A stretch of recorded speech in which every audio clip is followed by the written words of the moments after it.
노르가즘. 네. 가장 핫한 반응이 나오는 노르가즘.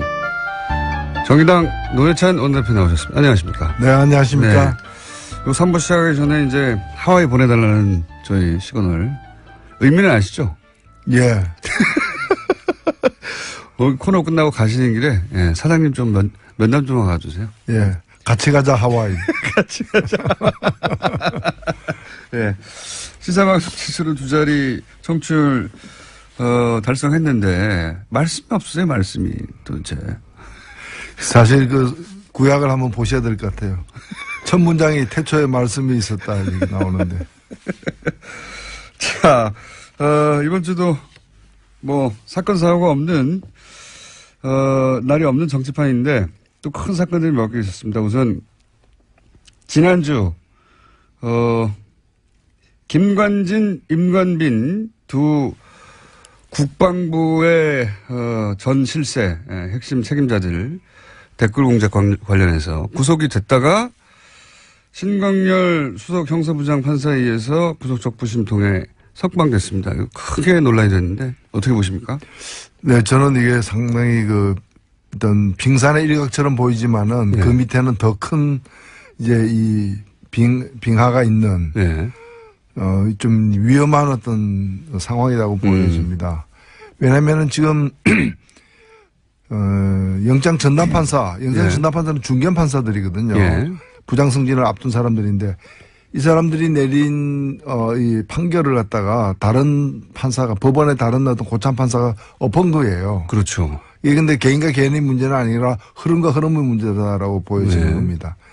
사실 바뀐 것은 대통령이 바뀌었고 대법원장이 바뀌었을 뿐이고 예. 이 법원 체계나 이런 부분은 과거 정부 시절하고 크게 달라진 게 없는 거죠. 예, 인적 구성은 거의 똑같죠, 지금 현재. 예, 없는 거기 때문에 어떤 상황이 여차하면은 얼마든지 그런 구시대적 발상. 예. 그러니까 그 국정농단 세력과 함께 했던 그런 어떤 사고와 발상들이 표출할 수도 있는 거라고 저는 보여집니다. 예, 그렇기 때문에 아직 물론 이제 최종 결론이 난 건 아니죠. 예. 이거는 이제 구속 여부를 다투는 문제일 뿐인데 구속적부심이 이렇게 인용되는 다른 특별한 어떤 사정의 변경, 예. 증인이 이제 증거가 새로 제출되었다거나 또는 다른 어떤 혐의 사실이 드러났다거나 하는 것도 아닌 상황에서 보통은 이제 합의가 안 된 채 구속됐는데 나중에 합의가 돼서 그러면 이제 구속시킬 이유가 없다 이렇게 풀려나는 거거든요. 그렇죠. 사정이 변했을 예. 때, 변경됐을 때. 근데 그 그래서 사실 구속영장 적부심에서 인용되는 그 확률이 통계적으로 한 16% 정도밖에 안 돼요. 네. 그것도 그런 사정 변경이 있을 때만. 사정 변경이 있어서 다 된 거기 때문에. 네.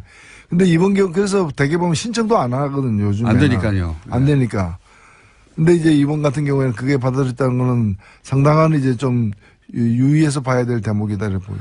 사정 변경 없이 신청했다는 얘기는 사정 변경이 없지만 석방이 될 거라고 생각하고 신청한 거거든요. 그렇죠. 예, 그걸 어떻게 알았냐 이거죠. 예. 그 당시에 유력 그 보수 일간지에 매체들이 또 유력 예. 그 보수 언론인이 이 김관진 실장을 딱 이렇게 표적으로 해가지고 이게 말이 되느냐 저렇게 포스줄로 꽁꽁 묶은 것을 그래서 예. 그게 구속돼야 될 만한 죄냐. 죄인지 아닌지는 다툴 여지가 있지만은 그 구속시킬 만한 죄냐라고 강력하게 어필했던 부분들이 있습니다. 조중동에서 사전 지원을 엄청나게 했습니다. 네. 참군인을 지금 저런 참군인을 구속시켜 놓는 건 북한만 좋아할 일이다. 이런 논리로 계속해서 기사를 썼어요. 그렇죠. 네. 이적행위처럼 이렇게 비추이게 만들었죠. 그리고 나서 신청했을 때조차 다들 법조인들이 이거 될 리도 없는데 왜 신청하나 그랬거든요. 예. 심지어는 본인조차도 예. 김관진 본인조차도 처음에는 신청하는 거 변호인들이 신청하자고 했을 때 망설였다는 거 아닙니까?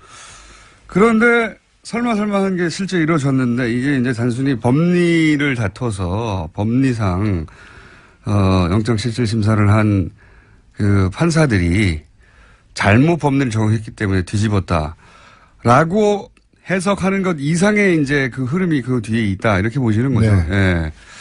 그렇게들 다들 보는데 이게 이제 김관진 전 국방장관이 사실은 검찰에서 본인이 이명박 전 대통령에게 보고하고 지시받았다 이런 얘기 했거든요. 예. 그러면 이제 그 다음은 구속된 다음에는 그거 조사를 더 해서 결국은 이명박 전 대통령을 타겟으로 하는 그 수순만 남은 단계에서 풀려난 거죠. 그렇죠. 결국에는 어찌 보면 이거는 예고편인 것이고 이제 이명박 전 대통령을 어떻게 다루느냐, 예. 다룰 것인가 법원이 예. 이 문제와 또 직결되어 있습니다. 그 구체제의 반격이 시작됐다. 예. 그 서막 같은, 예. 그런 사건이 아니겠는가. 대표님도 그렇게 보시는 거죠? 그렇죠. 그게 바뀐 것은 대통령밖에 없다라는 걸 명심해야 될 것 같아요. 그걸 다시 한번 확인시켜줘서 네. 사람들 좀 긴장시키는, 예. 그런 뉴스입니다. 그리고 또, 요것도 재밌는 뉴스입니다. 예. 심재철 국회 부의장입니다. 예. 네. 국회의장 말고 부의장이나 되는 분이 뭐라고 했냐면 문재인 대통령이나 실장이나 국정원장이나 혹은 윤석열 지검장 보통은 이제 검찰총장을 거론하게 마련인데 윤석열 지검장이라고 특정해가지고 서울지검장을 내란죄로 고발해야 된다고 원래 자유한국당에서 어떤 워딩을 내놓을 때는 그냥 하는 법이 없고 뭔가 이렇게 흐름 속에서 하는데 이 내란죄로 고발해야 된다는 건 어떻게 보십니까 이건? 예, 이게 뭐 어처구니 없는 거죠. 이걸 뭐 따지고 논리적으로 반박할 어떤 그런 상황도 아닌 것 같고요.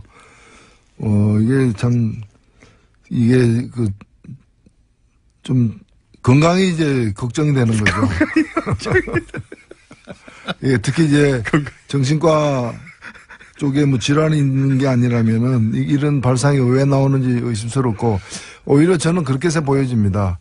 지금 자유한국당의 그런 뭐 리더들이 이 지나온 과정, 자신들이 모시던 대통령이 구속되고 정권이 넘어지는 붕괴되는 이런 상황에 대해서 냉정하게 반성할 거 반성하고 끊을 거 끊고 정리할 거 정리해서 그 다음 역사적 단계로 넘어가는 과정이 아니라는 거예요.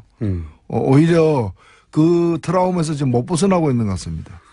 그러다 보니까 뭐 예를 들면은 아직도 뭐 무슨 그 태블릿 PC가 가짜다라고 얘기를 하고 아직도 거기 매달려 있어요. 예, 그거 바꾸면 뭐가 달라질 것처럼. 네. 그다음에 심지어는 뭐 흥진호 선언 내려오는 거 간첩이라고. 썰을 갖다가 뭐 간첩이 내려오는 거 아니냐라고 그래서 마스크 썼다 뭐 이런 얘기를 하는 일반인들이 들으면 예. 도저히 받아들일 수 없는 내용이군요, 이게. 그렇죠. 예. 이래 되면 아마 좀 더 가면은 그 문 대통령에 대해서 탄핵감이다. 예. 헌법재판소 넘기자. 뭐 이런 또 발상이 나올 수도 저는 있다고 보고. 그러니까 자신들의 정권이 탄핵으로 무너졌으니 그 정도 수위로 반격을 해야 된다고 생각하는 것 같아요, 지금. 바로. 그래서 뭐 내란죄 얘기 나오고. 지금 제 정신이 아닌 거죠. 내란죄가 아니라 정신 창난죄죠. 근데 이제 국회 부의장이 농담으로 한 게 아니라 진지하게 얘기를 했습니다. 진지하게 얘기를 했고. 그리고 자유한국당 얘기를 좀 더 하자면 지금 원내대표가 이제 곧. 네. 얼마 안 남았습니다. 아마 다음 주 정도면 이제 원내대표가 결정될 것 같은데 원내대표는 또 원내에 이제 대여 투쟁을 주도하기 때문에 중요한 사람인데 지금 이제 친박의 홍문종 그리고 이제 홍준표 대표 8호 분류되는 김성태 지금 김성태 의원 같은 경우 그쪽으로 분류되고 있습니다. 그리고 과거에 친박이었는데 약간 MSLC에다 나오신 한선교 의원 등등 몇 분이 경합을 벌이는데 어떻게 보십니까? 어떻게 될 거라고 보십니까? 예, 박근혜 전 대통령이 실은 공천을 2번 했습니다. 그러니까 네. 2016년 때도 공천권 행사를 예. 사실상 했다고 봐야 20대 되는 총선 거고. 때. 예. 그다음 19대 때도 한 거거든요. 예, 예. 그렇기 때문에 그 내부에 그 박근혜 전 대통령 측의 어떤 후광으로 당선된 분이 상대적으로 많다고 다수죠. 볼 수 있습니다. 예, 여전히. 예. 예, 그럼에도 불구하고 박 전 대통령은 다시 재기가 불능한 상태이기 때문에 예. 친박이라는 그 정체성 아이덴티티로 계속해서 이렇게 뭉쳐 다니거나 다시 부활하거나 재기를 노리거나 하기 어렵다고 보여집니다. 예. 그래서 저는 표를 얻기 위해서 이제 좀 친박의 유화적인 태도를 취할 수는 있을지 몰라도 친박이 그 세력을 유지하면서 다시 권력을 잡는 식으로 넘어가지 못할 것이라고 보고 오히려 지금으로서는 대표가 이제 홍준표 대표니까 그쪽하고 이제 김무성 전 대표 네. 쪽이 어떤 합동으로 해서 가되 결국에는 원내대표 뽑히는 순간부터는 친박 대 비친박의 싸움이 아니라 결국에는 친홍 대 친김무성 이 갈등으로 이제 국민이 넘어갈 것이고 지금 그 전 단계에서 지금 벌어지는 일들이 아닌가 보여집니다. 그렇다는 얘기는 뭐 그렇게 분석하는 이야기도 저도 듣기도 했습니다만은 그러니까 친박은 구심점이 없다 이제 없으니까 그 다음 당을 장악할 누군가가 있어야 되는데 현재 당대표는 홍준표이나 홍준표 대표 개라고 할 수 있는 국회의원이 몇 명 없거든요. 네. 네. 반면에 김무성 전 대표는 과거 거의 대선 주자급이었고 그리고 당대표도 오래 했고 지금 바른정당에서 몰고 온 사람들도 있으니 당대표는 아니지만 김무성계가 결국은 당을 장하지 않겠냐. 지금은 친박을 대항해서 홍준표와 김무성이 손을 잡았으나 예. 일단 원내대표가 뽑히면 서로 견제하거나 결국은 홍준표 다음은 김무성계가 다시 당을 장악하는 뭐 이런 그림도. 네. 또 그것까지 내다보고 또 그 바른당에서 나와서 예. 또 배를 갈아타지 않았을까 이렇게 보이는 거죠. 그렇군요. 그러면 김성태 의원이 원내대표가 될 가능성이 높다 이렇게 보십니까? 저는 상대적으로 그렇다고 봅니다. 흐름은 그쪽으로 가고 있는 거 아니냐고. 근데 원내대표는 항상 국회의원들조차 네. 누구 표 줄까 물어보는데 안 맞잖아요, 이게. 원내대표는 항상. 표 계산이. 예. 그만큼 좀 이제 지금은 이제 과거와 다르게 네. 원내대표를 더 큰 어떤 권력이 이렇게 뒤에서 이렇게 이제 정교하게 네. 각본을 짜서 작동시키기가 힘들고 의원들의 어떤 개개인들의 어떤 판단이 이제 많이 반영되는 측면이 있는 거죠. 서로 친한 양쪽에서 전화 오면 이쪽에도 표 준다고 저쪽에도 표 준다고 해가지고 원내대표 표 계산할 때 보면 자기들 계산한 거로 보면 의석수보다 더 많아요. 보통은. 그래서 대개 보면은 이제 인기가 많은 사람이 원내대표 된다기보다는 확실한 비토 세력이 적은 사람이 그러니까요. 되는 경우가 많죠. 네. 김성태 의원이 원내대표가 될 가능성이 높다고 전망을 하셨고 만약에 이거 내기 하나 할까요 그러면? 그래서 뭐 내기할 가치가 있는 일인지는 잘 모르겠습니다. 자 그러면 안 되면 하와이 같이 못 가시는 걸로. 가장 그 말들이 많이 나오고 일주일 내내 매일매일 기사가 쏟아지는 건 결국 국민의당하고 바른정당 얘기입니다. 현재과. 예. 여기는 어떻게 될까요? 글쎄요. 지금 상황에서 크게 달라지지는 않을 것 같아요. 그러니까 지금 이제 정책인데 추진하는 걸로 이제 했는데 이거는 뭐 더 이상 진도를 뽑기는 어려운 게 현재 상태가 아닌가. 통합이 지방선거 전까지는 안 될 거다 이렇게 보십니까?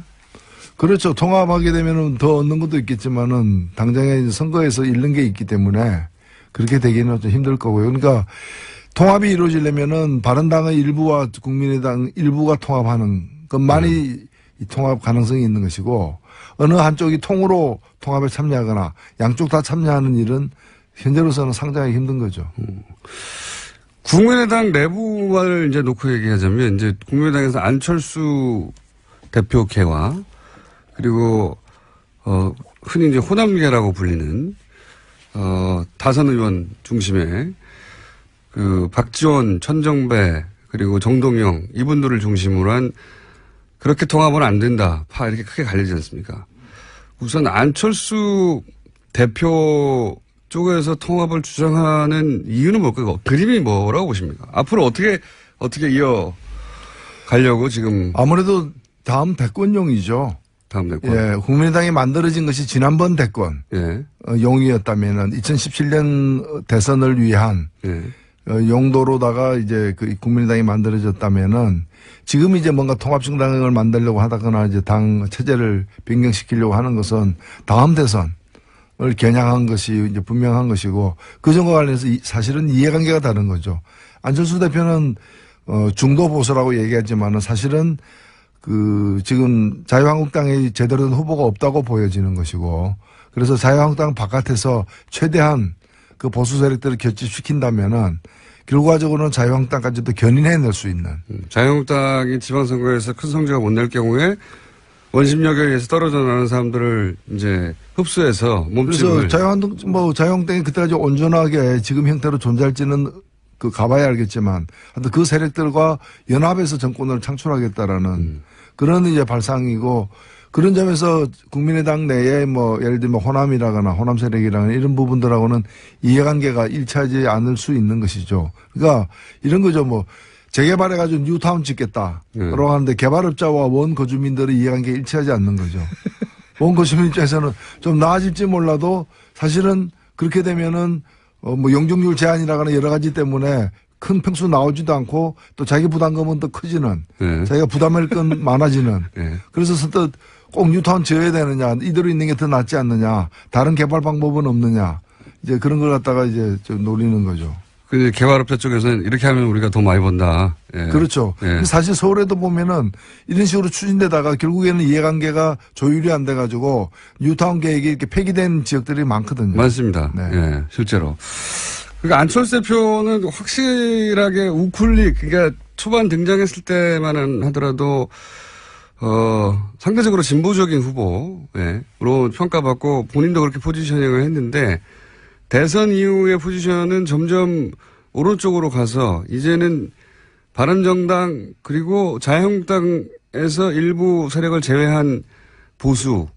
그래서 이제 보수의 적자로, 본인을 포지션에 나가려고 하는 플랜의 첫 출발인 것 같아요. 지금 확실히. 그렇죠. 과거에 그 새정치에 그 공감해서 결집했던 그런 어떤 지지세는 거의 다 이렇게 새로운 판단을 다 하게 된 상황이기 때문에 이제는 뭐 다른 지역에 가서 이제 또 새로운 보수 정치에 깃발을 올리고 있는 중이 아닌가. 보수의 적자가 되려고 하시는 것 같아요. 이제는 보수 적자가 사실 중도 보수라고 하는데 우리나라의 중도 보수는 뭐 유럽 그러니까 진보 보수 여야가 아니라 이제 좌우의 개념이 탄생한 유럽 기준으로 보자면 중도 보수는 민주당 정도 되는 거고 정의당이 이제 중도 좌파 예. 이 정도 되는 거지 않습니까? 그렇죠. 예, 유럽 기준으로 보자면 자유한국당은 거의 오른쪽 끝에 있는 거고 사실 자유한국당은 그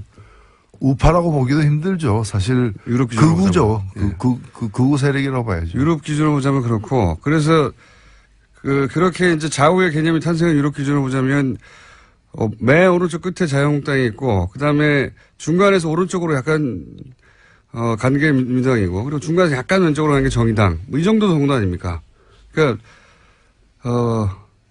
그 안철수 대표가 말하는 중도 보수라는 것도 사실 우파거든요. 그냥 우파 유럽 기준으로 보면. 예. 그리고 사실 우리나라에도 이제 새로운 보수 예.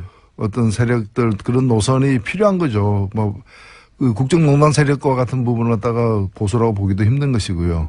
근데 이제 되게 그 과거에도 보면은 뭐 뉴라이트하고 나온 게 보면 말은 뉴라이트였지만 그 내용은 울트라라이트였던 그런 이제 과거가 있었던 것이고요. 예. 지금 같은 경우에도 보면 이제 유승민 대표 이런 분들이 추구하는 게 이제 그 새로운 보수. 예. 근데 사실 영국도 보면은 우리 대선 직후에 치러졌던 영국 총선이 있었습니다만 영국의 보수당의 주요 공약 중에 하나가 대학교 무상교육이었어요. 그러니까요. 그러니까 예. 보수 세력이라는 게 그렇게 보면은 나름대로 합리적이고 따뜻한 어떤 그런 네. 정책을 추구하는 게 이제 새로운 경향인데 우리 같은 경우에는 그냥 낡은 어떤 뭐 반공 이데올로기라거나 또는 뭐 상대를 갖다 종북으로 모는 그런 어떤 안보관이라거나 이런 걸 가지고서 또 대기업을 갖다 일방적으로 편만 드는 그런 어떤 이 경제정책 노선을 가지고서는 이 보수를 갖다가 새로 정립하기도 힘들지 않겠는가.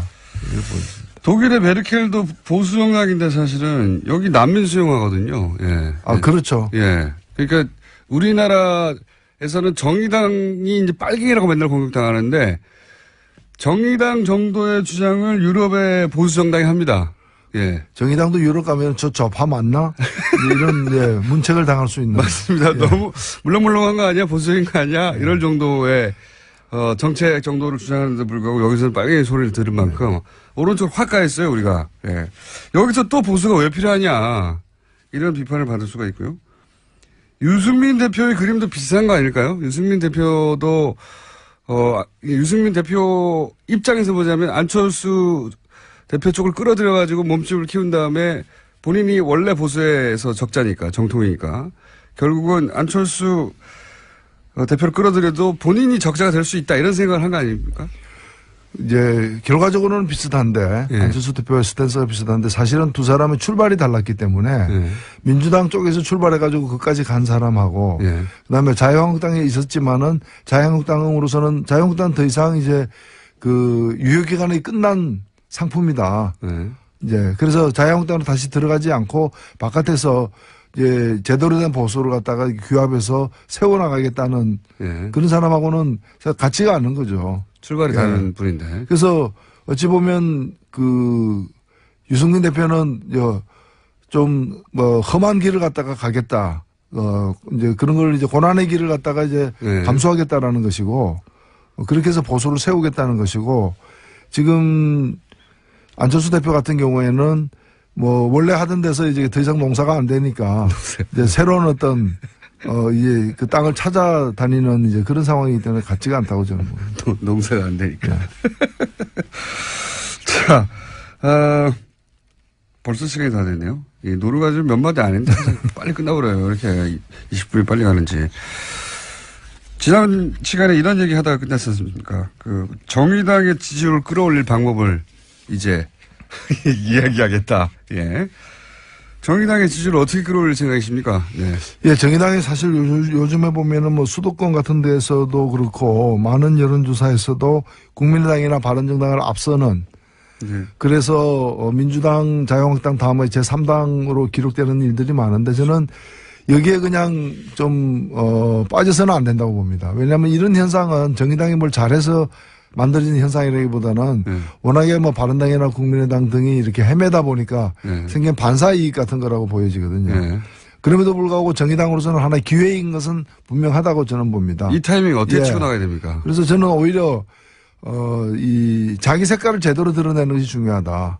지금 더민주당하고 견제해서 더민주당하고 지금 경쟁해서 될 문제도 아니고 더민주당 잘하고 있는 걸 또 발목 붙잡는다고 해결되는 것도 아니고 오히려 정의당이 이제 대변하려고 하는 더 힘들고 그런 광범위한 어떤 그런 사회적 약자들을 대변하는 실질적인 정책들.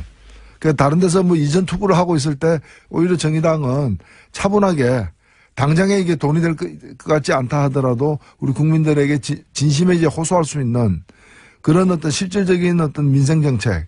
저는 그래서 민생정책 중심으로 가야 된다고 봅니다. 정의당 같은 작은 당이 안보 문제와 관련해가지고 큰 어떤 기획을 내놓기도 쉽지 않은 부분이고 하기 때문에 그래서 그런 부분과 관련해가지고 아직은 좀 약하지 않은가.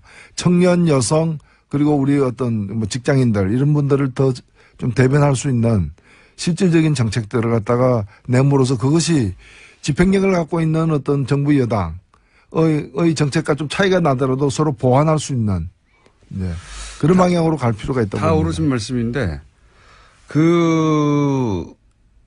그런 정책을 낸다고 갑자기 호응을 할까요? 아니 저는 이것은 빗방울이 바위를 뚫는 식의 어떤 그런 노력으로 지속될 때는 평가를 받을 수 있다고 봅니다. 지금 저는 깜짝 쇼라거나 하나의 이벤트로서 국민의 마음을 확확 사로잡는 그런 시기는 아니라고 보고 그거는 이미 어찌 보면은 촛불광장에서 나온 민심을 갖다가 이게 받아 안으면서 탄생한 정권이 있기 때문에 그 정권 하에서 그렇게 한두 가지 이벤트로다가 민심을 잡을 수 있는 건 아니지 않느냐 보입니다. 이 정권의 지금 지지율 고공인지는 언제까지 갈까요? 글쎄요, 그걸 참 점칠 수는 없겠지만은 저는 생각보다는 꽤 오래 갈 수도 있다 보여집니다. 워낙 못해가지고 야당이. 아니 왜냐하면 이번에 이게 현상적으로 겉으로 보면 정권이 교체된 거지만은 제가 볼 땐 정권이 교체된 게 아니라 시대가 교체된 거거든요. 예, 시대가 교체되기 때문에 구 세력들이 다시 이렇게 좀 회복해가지고 지지세를 규합해서 가기에는 많은 시간이 걸릴 거로 저는 보여집니다. 이 시대에 맞게 본인들의 포맷도 바꿔야 되고 멘탈리티도 바꿔야 되는데 그대로 똑같이 하니까요. 바뀌었다는 걸 모르는 것 같아요. 그래서 정의당 같은 경우에는 큰 욕심 부리지 말고 나름대로의 어떤 역할이 저는 있다고 보여지거든요. 그래서 원내 교섭 전체 구성을 갖다가 지금으로서는 상당히 꿈꾸기도 힘든 것으로 보일 수도 있는데 그런 걸 목표로 해가지고 차분하게 남은 어떤 3년을 갖다가 관리해 가야 되지 않느냐 생각합니다. 자, 그러면 3년 동안 그게 이루어질지 3년간 앞으로 이 코너를 계속 해보겠습니다. 자, 오늘 여기까지 하겠습니다. 정의당의 노회찬